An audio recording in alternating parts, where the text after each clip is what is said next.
অনেক কান্না করতাম সব সময়। ও কথা ভাবলে আমার কান্না চলে আসে। মানে এখন আমি আমার ছেলেকে পড়ালেখা করাবো, স্কুলে নিয়ে যাব, আর এখন আমি এরকম অসুস্থ, মানে আমার এগুলো ভাবলে খুব কষ্ট লাগে। মানে জীবনটাই একরকম প্রায় অন্ধকার হয়ে গিয়েছিল এবং একের পর এক আমরা জানি যে আপনি ডক্টরও দেখাচ্ছিলেন, বিভিন্ন ডক্টরের কাছে যাচ্ছেন, কিন্তু আশানুরূপ কোনো ফলও পাচ্ছিলেন না এবং কি হবে সেটাও বুঝতে পারছিলেন না। যত ওষুধ খাচ্ছি ততই বাড়ছে, কারণ ভুল ওষুধ পড়তেছে, সঠিক রোগ ধরা পড়েনি, ভুল ওষুধ পড়ছে। দিনে দিনে একসময় আমি বিছনায়ও পড়ে গেছিলাম, উঠতে পারতাম না, আমার কোলে করে পোষা পায়খানা নিয়ে লাগতো। আসসালামু আলাইকুম দর্শক, আজকে আমরা আমাদের নতুন একজন পেশেন্টের সাথে আপনাদের পরিচয় করিয়ে দিব, যিনি দীর্ঘদিন যাবৎ এভিএন রোগে আক্রান্ত ছিলেন। আসুন দর্শক, কথা বলে আমাদের সেই দম্পতির সাথে, যারা খুবই ইয়াং একজন দম্পতি, বাট হঠাৎ করে যখন তাদের লাইফে এই এভিএন নামক রোগটা আসলো, পুরো জীবনটা প্রায় অন্ধকার হয়ে গিয়েছিল, কিন্তু সেই অন্ধকারের মাঝেই তারা নতুন করে আলো দেখতে পাচ্ছেন। আসুন দর্শক, কথা বলি তাদের সাথে। আসসালামু আলাইকুম। কেমন আছেন স্যার আজকে? জি আলহামদুলিল্লাহ। আপনাদের সাথে একটু কথা বলতে আসলাম, পাশাপাশি আমার যে দর্শক আছেন তাদের সাথে একটু পরিচয় করে দিব আপনাদের সাথে। দর্শক, আমরা আমাদের আজকের পেশেন্টের সাথে কথা বলার আগে প্রথমে তার হাজবেন্ডের সাথে একটু কথা বলবো, যিনি অনেক আশা নিয়ে, অনেক ভরসা নিয়ে উনি এসেছিলেন, আমাদের উপর অনেকটুকুই ভরসা করেছেন, অনেক দূর থেকে এসেছেন আমাদের কাছে চিকিৎসা নেওয়ার জন্য। আসুন দর্শক, পরিচিত হয়নি। আসসালামু আলাইকুম। ওয়ালাইকুম আসসালাম। স্যার, আপনার নাম এবং পরিচয়টা যদি একটু বলেন। জি, আমার নাম মোহাম্মদ আব্দুল্লাহ খা, আমার বাড়ি জেলা কুষ্টিয়া, থানা খোকসা। আচ্ছা, আমরা একটু জানবো আপনার কাছে যে আপনার সহধর্মিনী, আসলে বলবো যে পৃথিবীর সবচেয়ে আপন মানুষটার কথাই বলি এই মুহূর্তে, যেহেতু আপনার ওয়াইফ আপনার পৃথিবীর সবচেয়ে আপন মানুষের একজন। জি জি। কি হয়েছিল তার, যদি একটু বলতেন। তো তার সমস্যা আজ থেকে 1.5 বছর, 1 বছর 8 মাস থেকে আগে থেকে সমস্যাটা শুরু। তো প্রথমে সমস্যাটা হয়েছিল এই পায়ে, বাম পাশ থেকে শুরু হয়েছিল।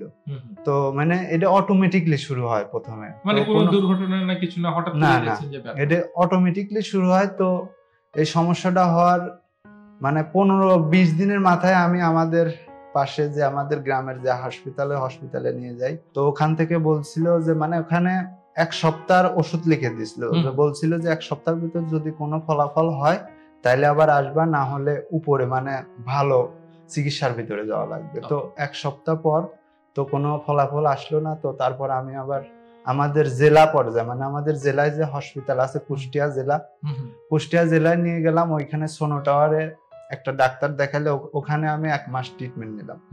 তো ওখান থেকেও কোনো ফলাফল আসলো না। তো তারপর আমার বাড়িতে গার্জিয়ানরা সবাই পরামর্শ দিল যে এখান থেকে তো হচ্ছে না, তুমি এক কাজ করো, তুমি আমাদের রাজশাহীতে নিয়ে যাও। তো রাজশাহীতে আমি গেলাম, রাজশাহী পপুলার হসপিটাল। ওইখানে যে ডাক্তার, প্রথমে আমি একটা ডাক্তার দেখাই, মানে নিউরো মেডিসিন, মানে হাড়ের বিশেষজ্ঞ ডাক্তার। তো ডাক্তার ওখানে আমি গত 4 মাস ট্রিটমেন্ট নিয়েছি, মানে যাই ওষুধ পাল্টায় দেয়, খায়, মানে কোনো রকম একটু কমে থাকে ব্যথাটা, অল্প একটু কমে থাকে, আবার পরবর্তীতে আবার বেশি হয়। তো তারপর 4 মাস ট্রিটমেন্ট নেওয়ার পর দেখলাম যে আর কোনো পরিবর্তন হচ্ছে না। তাইলে আমি আবার ওখান থেকে আবার ডাক্তার চেঞ্জ করি, আমি ওই হসপিটালে আবার অন্য ডাক্তার দেখাই। তো ওইখানে গিয়েও তারপরে আবার ওইখানে গিয়েও আরো 2 মাস খাইছে ওষুধ, তারপরেও কোনো পরিবর্তন এবং ইন দ্য মিন টাইম দেখছেন যে যে সমস্যা নিয়ে আপনারা এসেছিলেন সেটা আরো তীব্র থেকে মানে তখন মানে প্রথমে যখন আমি রাজশাহীতে যাই তখন এই বাম পাশে ছিল, আর রাজশাহীতে যাওয়ার 4 মাস ট্রিটমেন্ট নেওয়ার পর আস্তে আস্তে ব্যথাটা ডান পাশে ধারণ করতে লাগলো। তো তারপরে ওখান থেকে যে দ্বিতীয়ত রাজশাহী পপুলারের হসপিটাল যে দ্বিতীয় ডাক্তারের কাছে গেলাম না, তো সেই ডাক্তারই আবার ওখানে আবার আরেকটা ডাক্তারের কাছে ট্রান্সফার করলো যে তুমি ওই ডাক্তারের, সে আমার ফ্রেন্ড হয়, সে তার কাছে যাও, সে এই বিষয় ভালো বুঝবে, তুমি ওইখানে নিয়ে ট্রিটমেন্ট হও। তো তারপরে আমি ওই জায়গায় গেলাম। তো আবার রক্তের গ্রুপ 2 পরীক্ষা করার এক্সরে করলো। তো তখন আমার অসুখটা ক্লিয়ারলি ধরা পড়লো যে হিপ জয়েন্টের বাটি মানে ক্ষয় সৃষ্টি হয়েছে। তো আমি এটা কথাটা শুনে মানে অটোমেটিক চমকে গেলাম। তে ডাক্তার বলল মানে সুন্দর সাজানো গোছানো একটা সংসার, সেটা হঠাৎ করে মনে হলো যে অন্ধকারে ছেয়ে গেল, হ্যাঁ এরকম একটা অবস্থা। আমরা আপনার সাথে একটু কথা বলবো, আমরা একটু আপনার ওয়াইফের সাথে একটু এই পর্যায়ে একটু কথা বলবো। আসসালামু আলাইকুম। ওয়ালাইকুম আসসালাম। ম্যাম, আপনার নাম এবং পরিচয়টা যদি একটু বলতেন। আমার নাম রুকসানা খাতুন, থানা খোকসা, জেলা কুষ্টিয়া। আমার বয়স 21 বছর। পেশায় তো একজন হাউস ওয়াইফ? হ্যাঁ, পেশায় আমি হাউস ওয়াইফ। আচ্ছা, বিয়ে হয়েছিল কত বছর হবে? বিয়ে হয়েছে 6 বছর। কোনো সন্তান আছে? একটা ছেলে আছে, বয়স 5 বছর। আলহামদুলিল্লাহ। স্কুলে পড়ে নিশ্চয়ই? আমার অসুস্থতার জন্য আমার ছেলেরা আমি পড়াইতে পারি না। 1.5 বছর যাবত আমি মানে বসতে পারি না, শুইতে পারি না, কোনো কিছুই পারি না এক কথায়। তো অনেক কান্না করতাম সব সময়। ও কথা ভাবলে আমার কান্না চলে আসে। মানে এখন আমি আমার ছেলেকে পড়ালেখা করাবো, স্কুলে নিয়ে যাব, আর এখন আমি এরকম অসুস্থ, মানে আমার এগুলো ভাবলে খুব কষ্ট লাগে।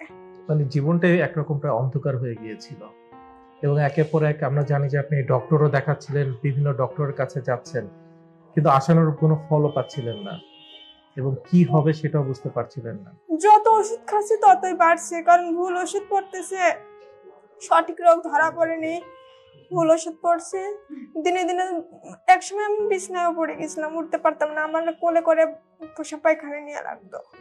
মানে একদম ইয়াং একজন মানুষ, যখন আপনার সংসার, পুরো সংসার আপনার নিজের করে সবকিছু আপনার দেখে শুনে রাখার কথা, পুরো সংসার নিজের আগলে রাখার কথা, সেটা তো করতেই পারছেন না, বরঞ্চ আপনাকে টেক কেয়ার তখন করতে হচ্ছে। আপনি নিজে বিছানায় পড়ে গেছেন, সন্তান দেখতে পাচ্ছেন না, স্বামীকে দেখতে পাচ্ছেন না, কোনো কাজ করতে পারছেন না। তখন চিন্তা ভাবনা কি হতো? মানে এরকম কি কিছু মনে হতো আমি কি সারা জীবনের জন্য পঙ্গু হয়ে যাব? এই চিন্তাগুলো কি সারাক্ষণ গ্রাস করতো? তখন আমি ভাবতাম, আল্লাহ তুমি এখন আমার এই বয়সে এরকম বিছনায় ফেলে রাখলে, তাইলে তুমি আমার সংসার করার আগে এটা দিত, বা আমার সন্তান হওয়ার আগে এটা দিত। কিন্তু এখন আমি কি করব? না সংসারের মায়া ছাড়তে পারতেছি, না ছেলের মায়া ছাড়তে পারতেছি, কোনো কিছুই করতে পারতেছি না, আরো পরদিন হয়ে বেঁচে আছি, এরকম অনেক কিছু ভাবতাম।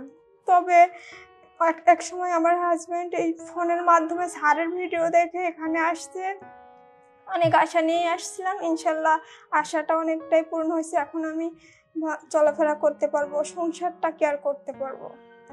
আমরা জানি মাঝখানে আপনাকে অপারেশনের কথা বলা হয়েছিল, তো সেই অপারেশনে কেন যাননি?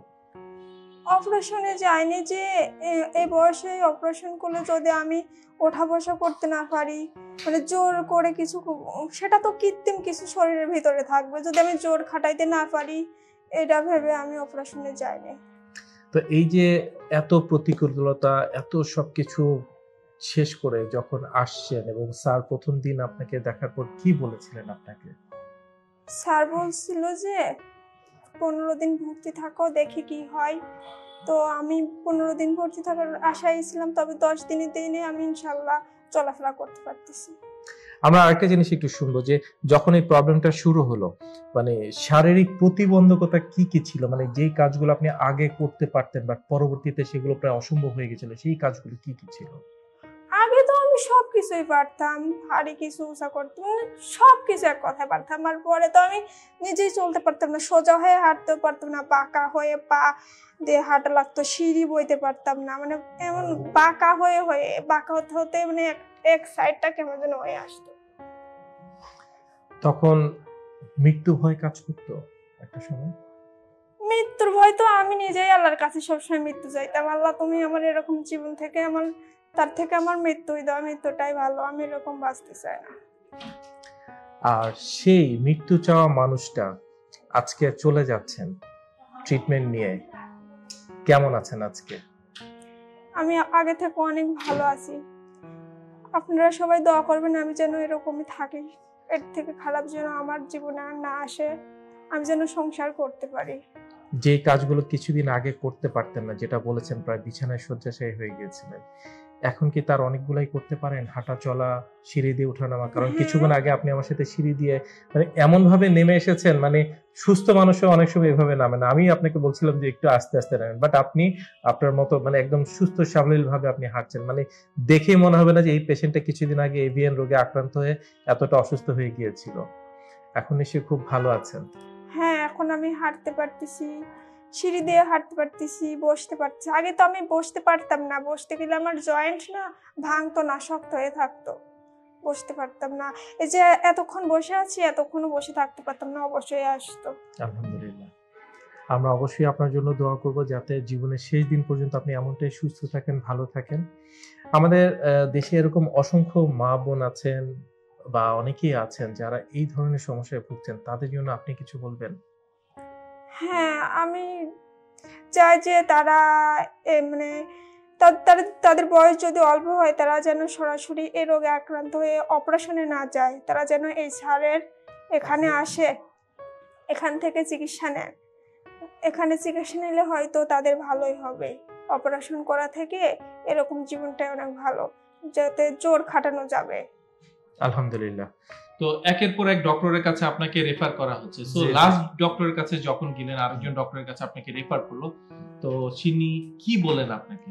তো ডাক্তার আমাকে বলল যে এটা সমস্যা হিপ জয়েন্টের বাটির মধ্যে, তো এটা মানে বাটি রিপ্লেস করা লাগবে। মানে এই প্রথম অ্যাকচুয়ালি আপনারা জানতে পারলেন এতদিন ঘোরাঘুরির পরে যে আসল রোগটা হচ্ছে এভিয়ান, জি জি, এবং সেটাকে রিপ্লেস করার পরামর্শ দিচ্ছেন। হ্যাঁ, মানে তার কাছে আমি ফার্স্ট শুনি, মানে সে বলল যে এটা রিপ্লেস করা লাগবে। তো আমি বললাম যে স্যার আমরা তো আর্থিক দিক দিয়ে খুব সমস্যা, তো এই অপারেশন করতে কত কেমন টাকা লাগবে? বললো যে এক পাও করতে আপনার 1 থেকে 1.5 লাখ টাকা পর্যন্ত লাগবে। তো এটা শোনার পর তো আমি মানে খুব এক্সাইটেড হয়ে গেলাম। তো ওখান থেকে আমি রিপোর্টটা নিয়ে চলে আসলাম, বাড়িতে চলে আসলাম মনটা একটু ভারী করে। তো এসে আমাদের বাড়িতে গার্জিয়ান যারা আছে তাদের সাথে পরামর্শ করলাম, তো এরকম যে রিপ্লেস করতে মানে অপারেশন করতে করছে। তো তারপরে তো সবাই বলল, মানে সবাই এখন টেনশনের মধ্যে, টেনশন ফিল করতে, তখন কি করা উচিত, হ্যাঁ কি করব। তো কেউ কেউ বলতেছে যে বাইরে নিয়ে যাও,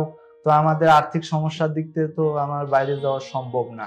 তো পরে আমি সবসময় ইউটিউব ইউজ করতাম। তো আমি সবসময় মানে আমার ওয়াইফের অসুখ হওয়ার পর থেকেই আমি খালি ইউটিউবে মানে এই অসুখের বিষয় সবকিছু মানে সবসময় এটার বিরুদ্ধে আমি টাইম দিতাম। তো তারপর একদিন হঠাৎ করে শাফিউল্লাহ প্রধান স্যারের ভিডিওটা আমার সামনে পড়ে।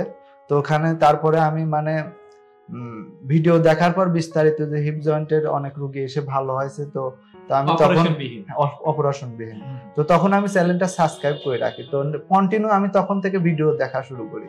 তো তারপরে আমি আমার বাড়িতে বললাম যে এরকম আগে অপারেশনে যাব না, তো শাফিউল্লাহ স্যারের ভিডিও দেখছি, তো আমি চাচ্ছি যে আমি সে জায়গায় গিয়ে অন্তত একবার চেষ্টা করে আসি। তো ইনশাল্লাহ দোয়ায় তো বাড়ি থেকে সবাই পরামর্শ দিল, ঠিক আছে তুমি যেটা বুঝো সেটাই করো।